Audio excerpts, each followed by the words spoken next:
Olá, aluno, olá, aluna. Sejam todos bem-vindos a mais uma videoaula nossa aqui pelo canal do YouTube da Escola Estadual João Alves de Mello. E eu quero agora desejar boas-vindas a mais um bimestre letivo. Estamos iniciando hoje o nosso segundo bimestre para as turmas aqui que estou gravando de primeira série vespertino, para as turmas de primeira série noturno e para as turmas de EJA, primeiro período da Educação de Jovens e Adultos. Como todos vocês já sabem, no bimestre passado nós trabalhamos mais os aspectos relacionados à parte da literatura. Nós definimos conceitos de literatura, funcionalidades da literatura, a interação leitor e texto literário, e agora nós vamos trabalhar um pouco dos aspectos gramaticais da língua portuguesa, né? Iniciando realmente desse aspecto bem introdutório que a nossa língua ela tem para nos oferecer, né, para nos colocar em questões de aprendizagem, para assim podermos usufruir no nosso dia a dia, o nosso modo de falar, e também quando formos para, digamos assim, atividades avaliativas, né, sejam na escola, ou vocês vão fazer Enem, né, com certeza todos vão fazer Enem, ou quando vocês forem prestar em concurso, geralmente são questões que sempre estão presentes em concursos públicos, né, que são exatamente as questões ligadas aos aspectos fonéticos e fonológicos da nossa língua portuguesa. Então, para nós vamos estudar esses conteúdos aqui e são muito importantes para todos. E aí nós vamos iniciar aqui os nossos slides para nos auxiliar nesse processo de aula. Então, nós temos aí dois temas que ao mesmo tempo se diferem, mas que ao mesmo tempo trabalham conjuntamente, né? Um completa o estudo do outro. Então, nós temos a fonética e a fonologia. São conceitos já muito trabalhados por vocês ao longo de toda a parte do ensino fundamental, anos iniciais, ensino fundamental, anos finais. Então, a minha pergunta seria exatamente para vocês agora: o que é a fonética, ou o que estuda a fonética, e o que é a fonologia e o que estuda a fonologia. Momento de suspense, né? Os alunos estão agora pensando. Realmente eu vou parar aqui 10 segundos para que vocês possam pensar. Então vamos colocar o tic-tac do relógio e ver o que é que vocês conseguem mentalizar aí para me responder dentro de alguns segundos. O relógio está tocando, viu? Tic-tac, tic-tac, tic-tac, tic-tac.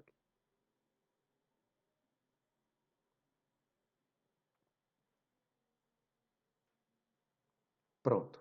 Vocês já conseguiram pensar, né, pessoal? Então vamos lá. Fonética. O que é esse estudo da língua portuguesa, né, chamado por fonética?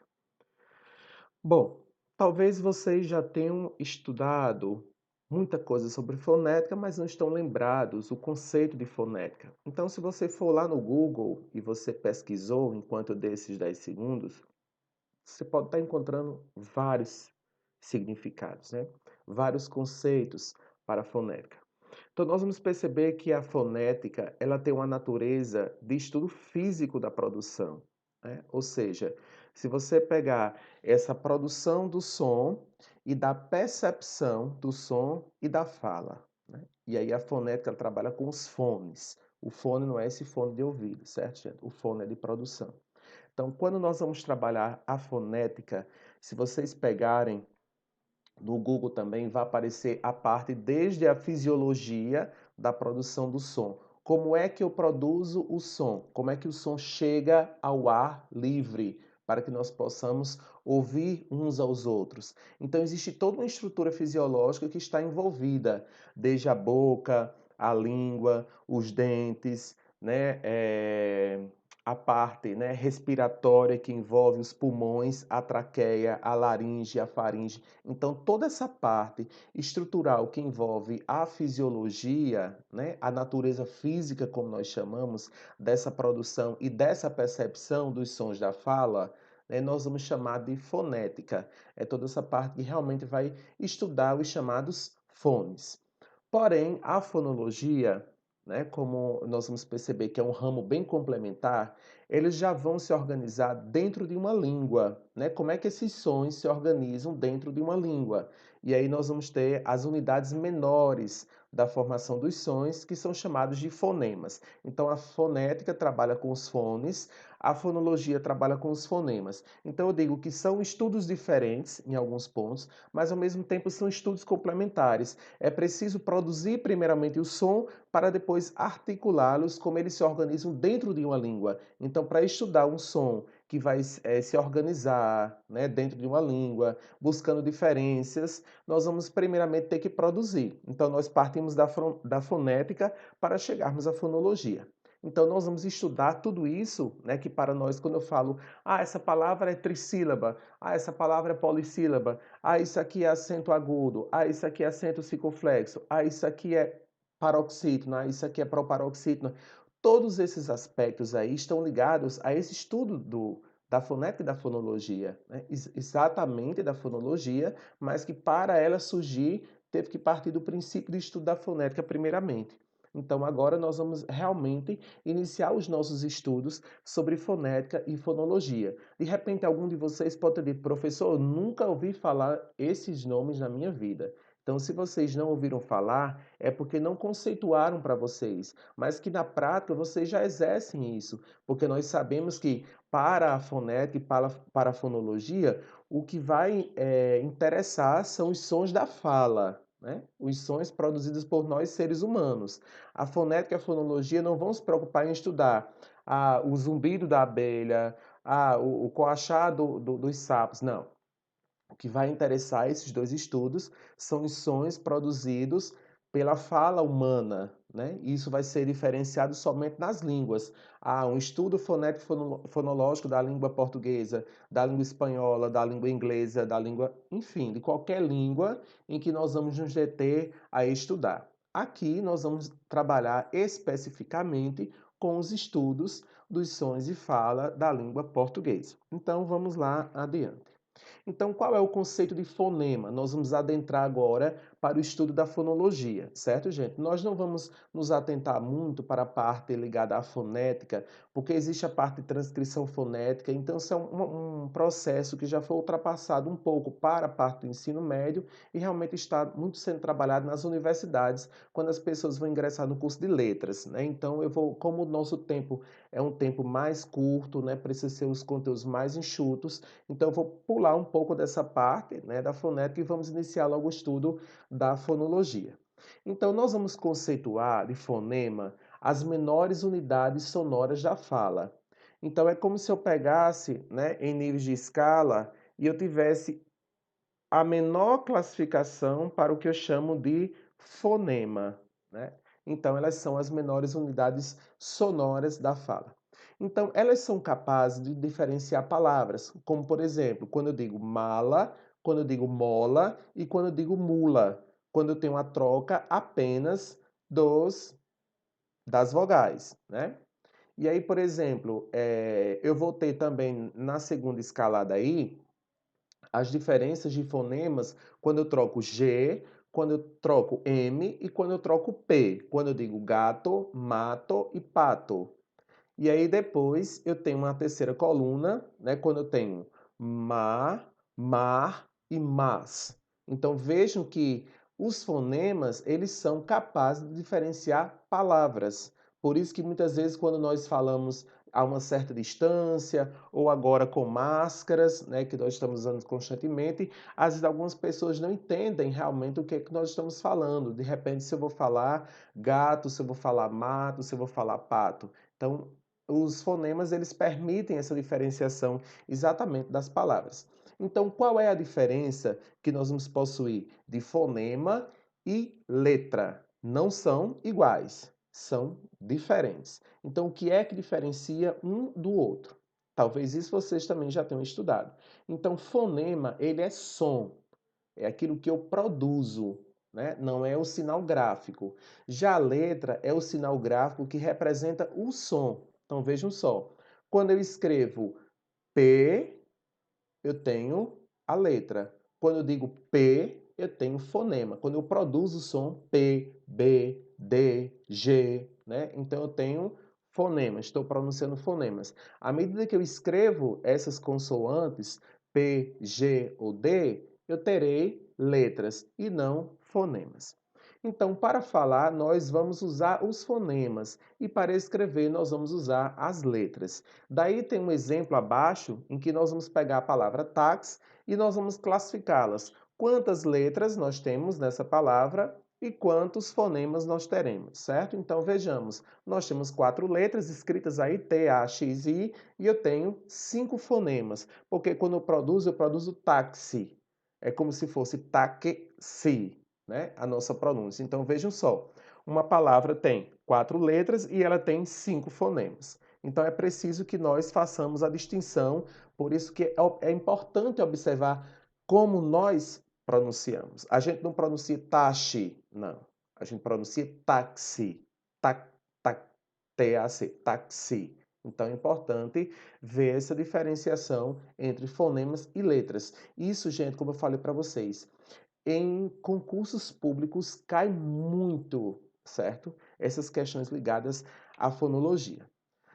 Bom, e aí nós vamos encontrar, né? Isso é uma coisa boba para nós, aparentemente, no nosso sistema fonético do português, do Brasil, aproximadamente 33 fonemas. E após a reforma ortográfica, o Brasil, né, o alfabeto brasileiro, o abecedário, possui 26 letras. E aí, um sistema que não é ideal, né? Por que nós vamos classificar em um sistema que não é ideal, né? Porque, vejamos, o ideal seria que a cada fonema correspondesse a uma só letra, ou vice-versa, mas isso não acontece. Por isso que muitas pessoas têm dificuldades, né, quando vão lidar com a língua portuguesa. Vejam só, a gente escreve de uma forma, mas fala de outra, né? Pronunciamos de uma forma, escrevemos de outra. Por isso que às vezes os nossos alunos eles não conseguem estabelecer essa diferença. Professor, mas aqui eu só tenho 4 letras, eu só produzi 4 sons. Não, você produziu no exemplo anterior 5 sons e escreveu 4 letras. Né? Então, que nosso sistema ortográfico ele não é fonético, mas ele é preso às origens das palavras. E aí existe um grande problema com a etimologia da palavra, com a origem da palavra.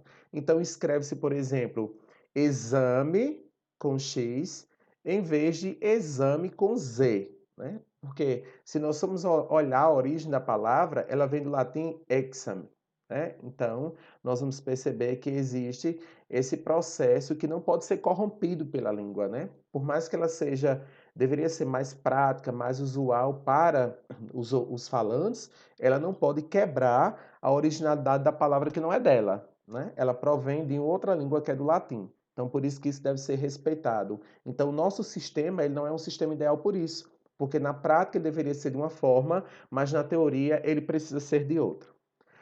Bom, então, devido a essa etimologia, né, que nós vamos encontrar lá das origens da língua portuguesa, provindo lá do latim, nós vamos observar o quê? Que a mesma letra pode representar fonemas diferentes. Por exemplo, exame, chale, próximo e sexo, né? Então vejam que o X ele está sendo produzido em sons diferentes, né? Fonemas diferentes.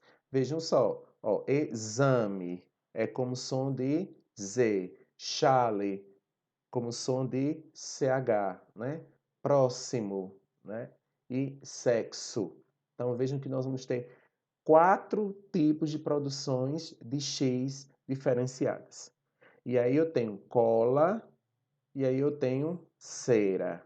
Né? Então vejam também que nós temos produções diferenciadas. Bom, um fonema pode ser representado por um grupo de 2 letras, que é aquilo que nós chamamos de dígrafos. Então, na questão de dígrafos, ao invés de você contar, né, os 2 sons, você vai contar apenas um som, certo? Então, nós vamos ter aí machado, mulher, unha, missa e carro, né? Por exemplo, se eu pego aí o exemplo último, carro, eu não digo carro, não, né? Você diz carro. Então você tem 2 R's, mas que essa pronúncia representa apenas um som, carro, né? Missa, unha, eu não digo unha, não. Né? Então você diz unha. Mesmo jeito que você diz mulher ou você diz machado.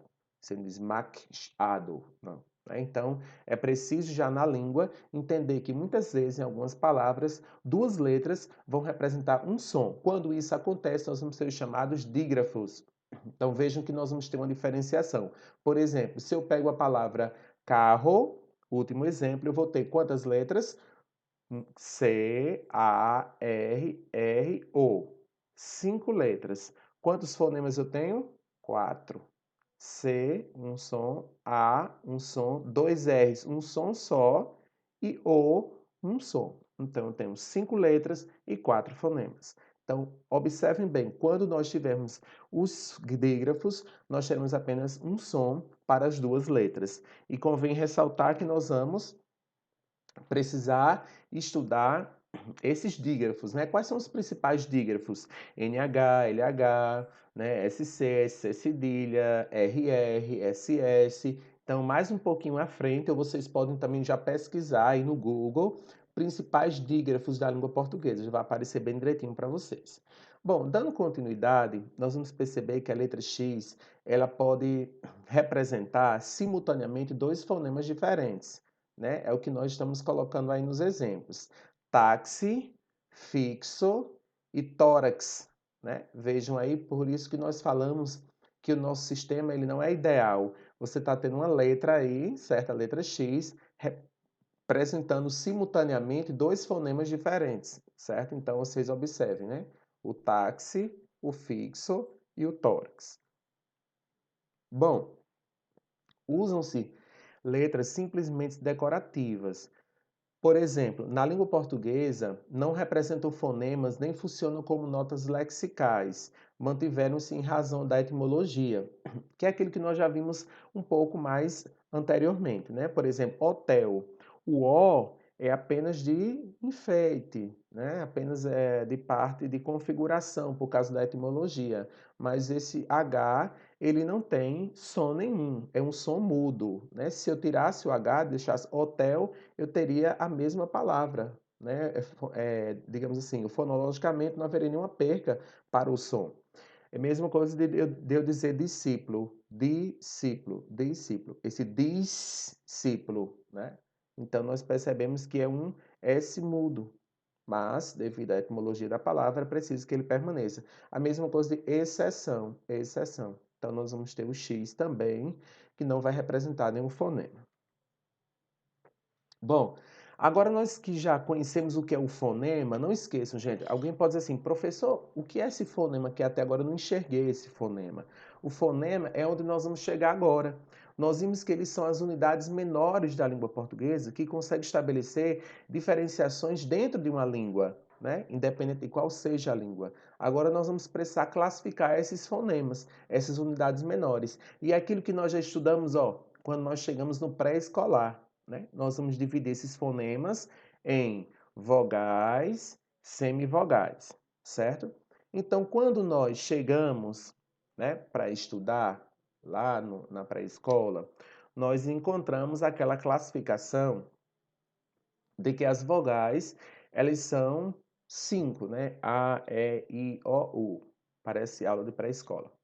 Mas precisamos perceber que existe uma diferenciação, né, entre essas vogais, que todas elas não possuem o mesmo som em relação à tonicidade, ou seja, apenas 3 dessas 5 poderiam ser classificadas, aliás, podem ser classificadas como vogais, ou seja, que têm sons independentes, né, que possuem uma produção independente, que são A, e O, certo?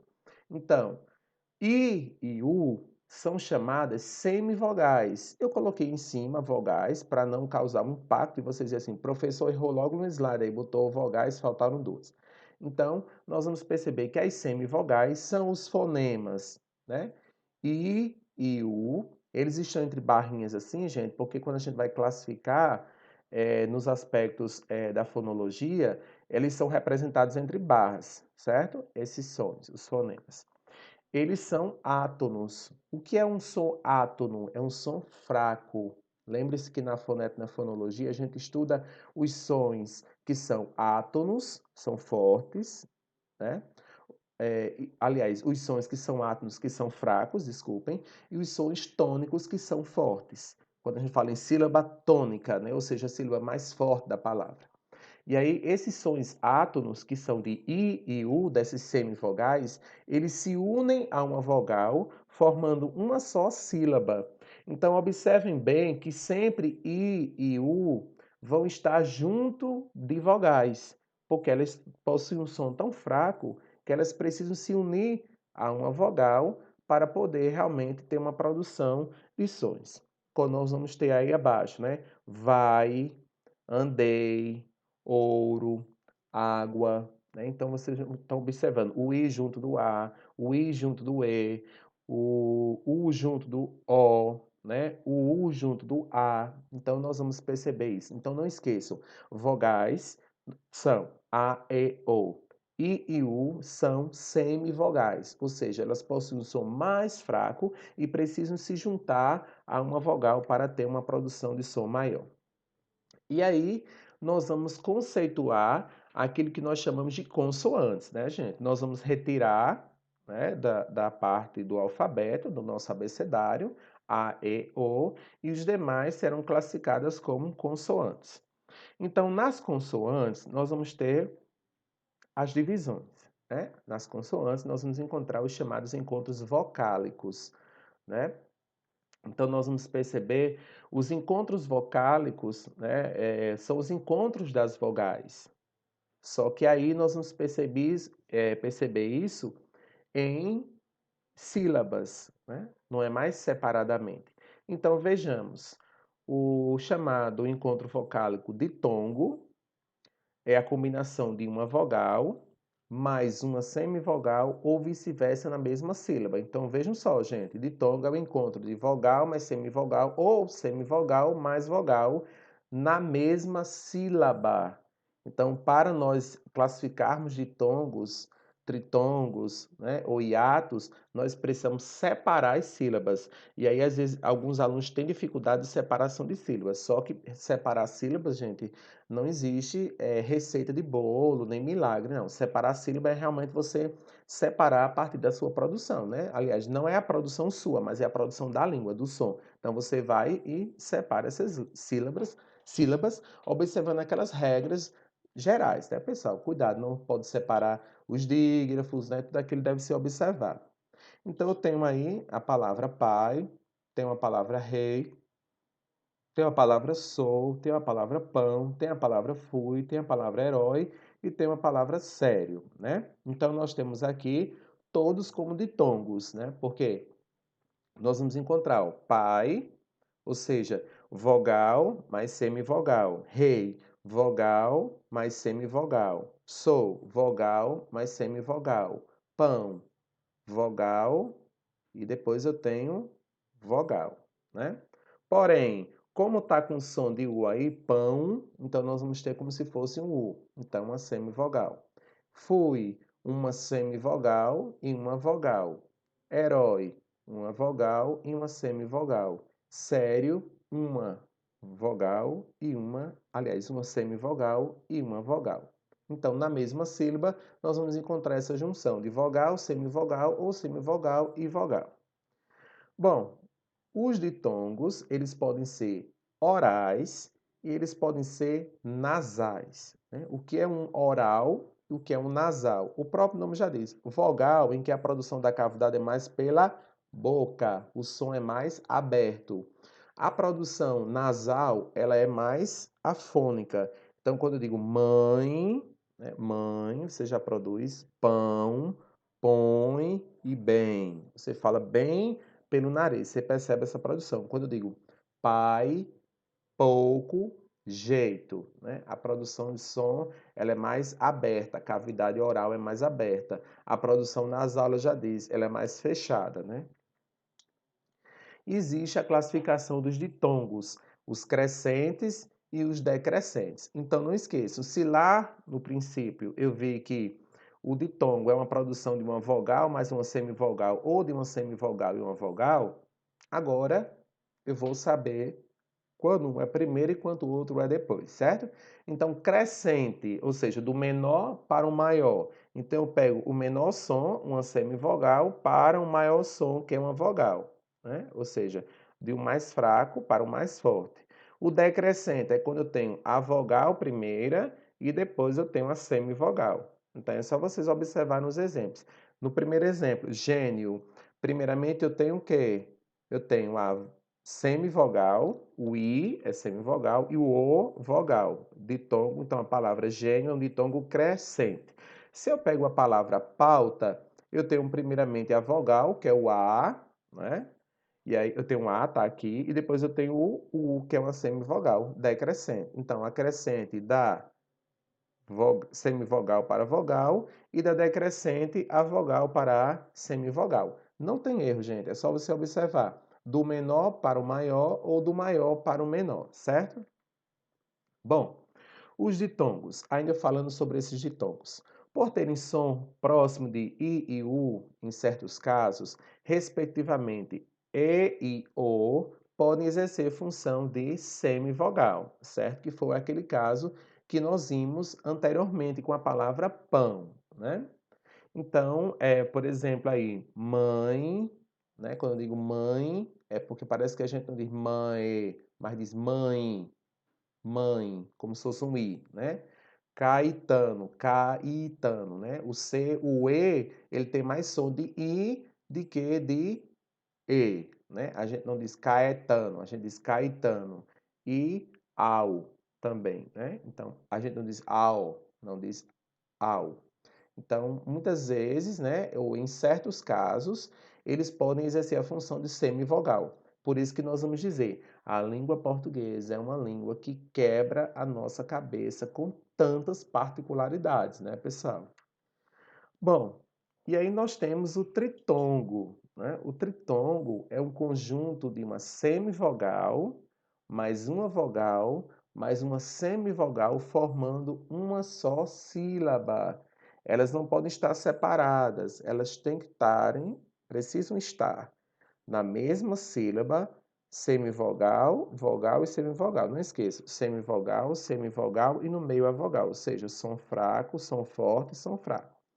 Elas podem ser, né, orais também, como iguais e Uruguai, e pode ser nasais, como saguão, saguões e enxáguem, né? Então, isso é uma parte bem fácil.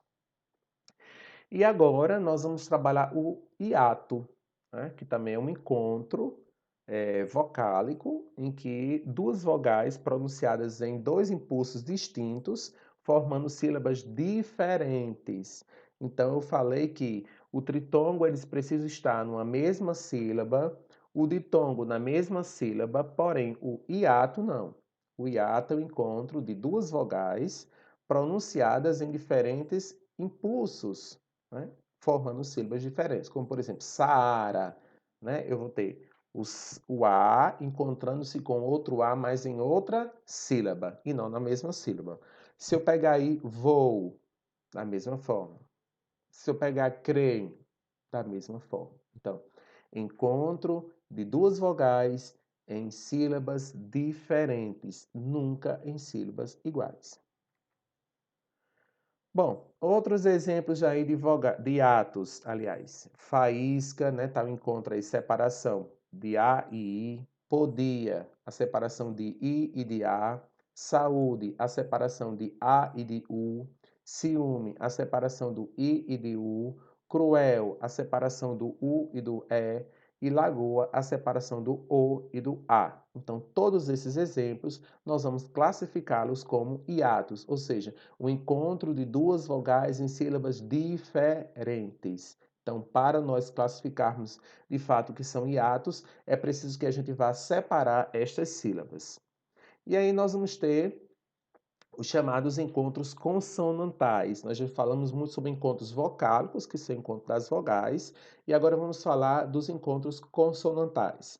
Bom, a sequência de dois ou mais fonemas consonantais de uma palavra, como por exemplo, eu vou ter aí brado, creme, plano, regra, ciclo, atleta, atrás e tcheco. né? Então, nós vamos perceber que em alguns momentos também na língua nós teremos os chamados encontros consonantais. Esses encontros consonantais, pessoal, eles podem ser na mesma sílaba, ou eles podem ser também em sílabas diferentes, né? Essa parte das sílabas diferentes, essas pessoas têm mais dificuldade de fazer essa separação, né? Porque na língua nós encontramos as regras do que podem ser separados e do que não podem ser separados.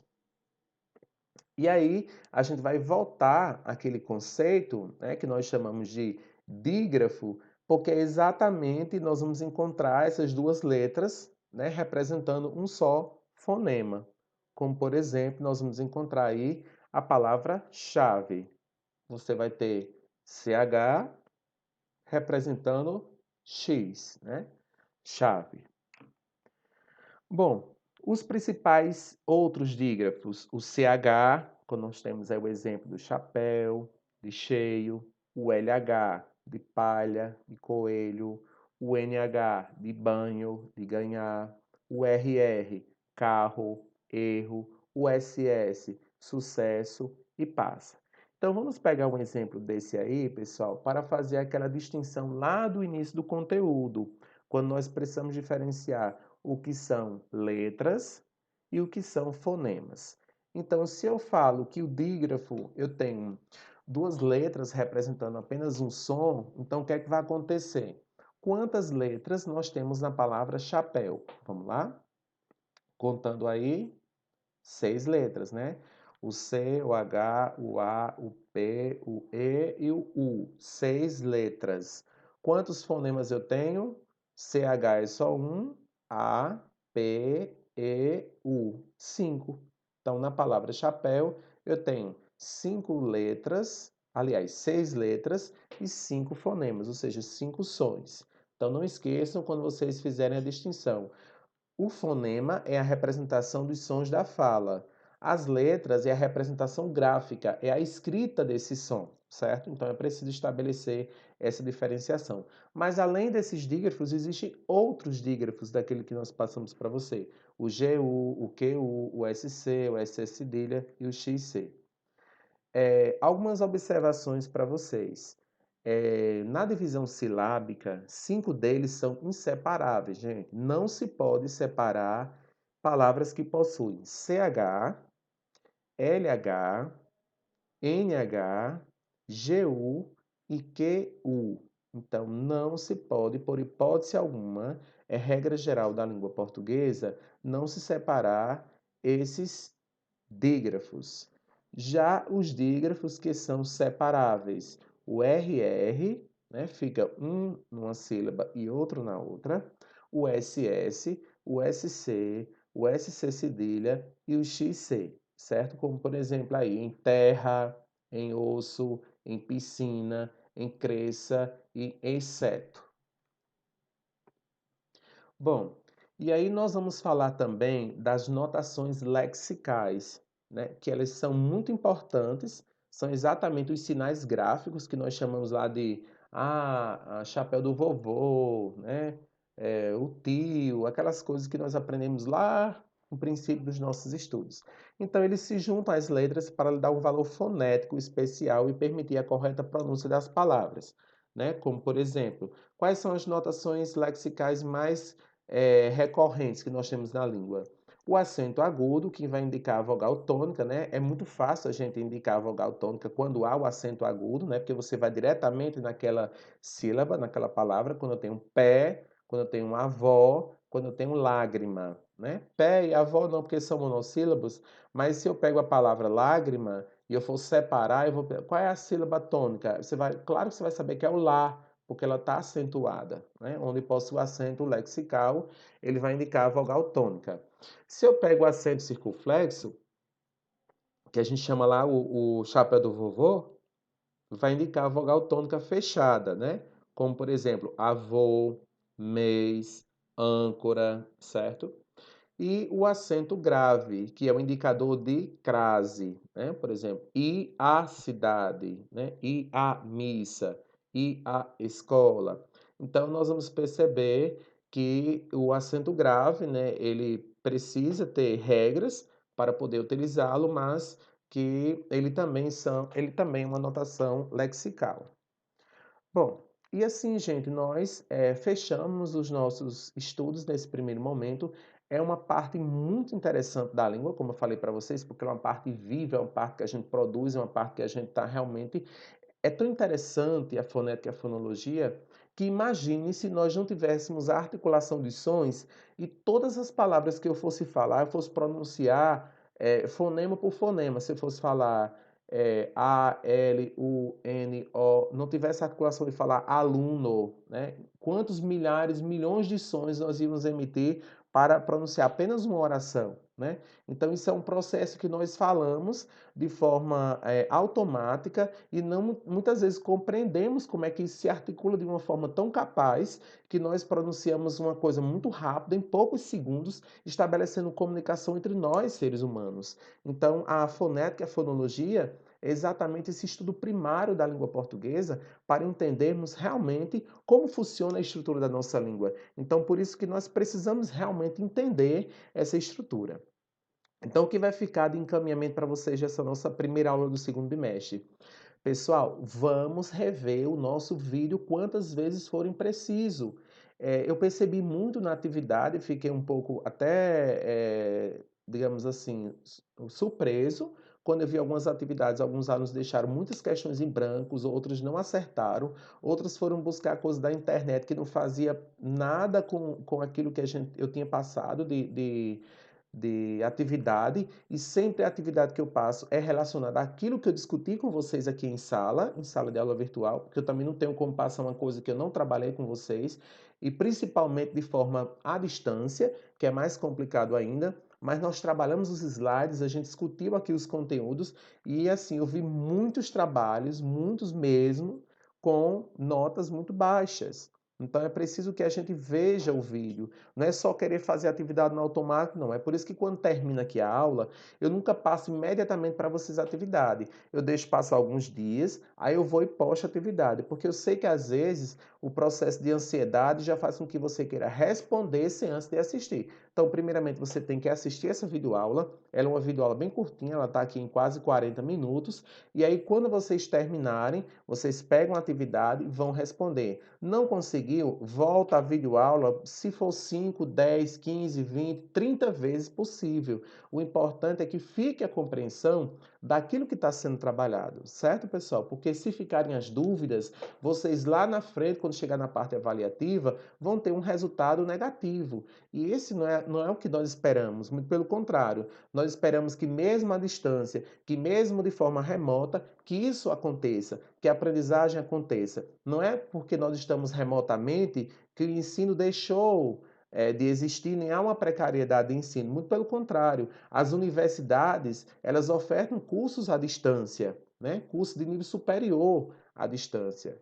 Dos mais diversos cursos. Então, não é onde nós estamos, que se eu estivesse aí na sala de aula explicando, ao invés de estar falando para vocês, estivesse passando lá no quadro, nos slides, com os exemplos, seria a mesma coisa. Então a diferença, o que nos separa aqui, é só o espaço em que eu estou agora na minha casa gravando e vocês estarem na casa de vocês assistindo. Se nós estivéssemos lá na escola, estaríamos eu frente ao quadro com vocês, vocês nas carteiras, e também se não tivessem prestando atenção, o processo ia ser o mesmo, ou talvez pior.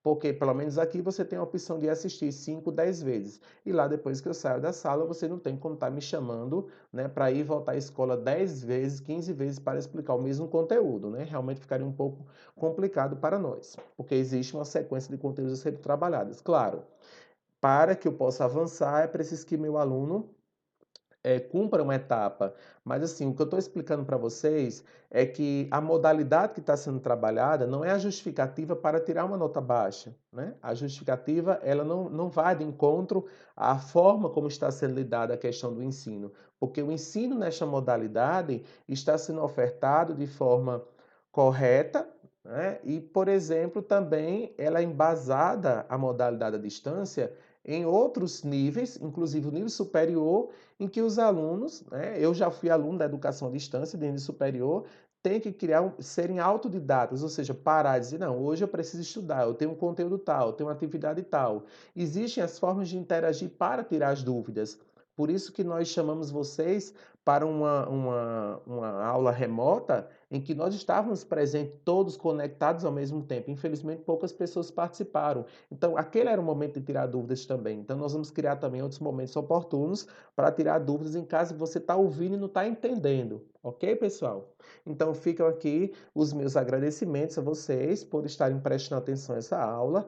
Quero me dispor, né, estar à disposição de vocês para tirar as dúvidas. Se vocês também não quiserem tirar dúvidas, porque eu tenho vergonha de falar que não entendi, pega um vídeo no canal do YouTube, reforça com os professores que também trabalham um tema, né, dá uma lida, revisa conteúdos, ou seja, tem várias opções para que nós possamos avançar dentro do nosso processo de ensino-aprendizagem. Ok, pessoal? Então, eu desejo para vocês uma boa semana, uns bons estudos. Eu vou estar passando atividade complementar para vocês desse nosso estudo hoje sobre a fonética e a fonologia. Então, um abraço fraterno a todos, fiquem com Deus e até a próxima aula, se Deus quiser.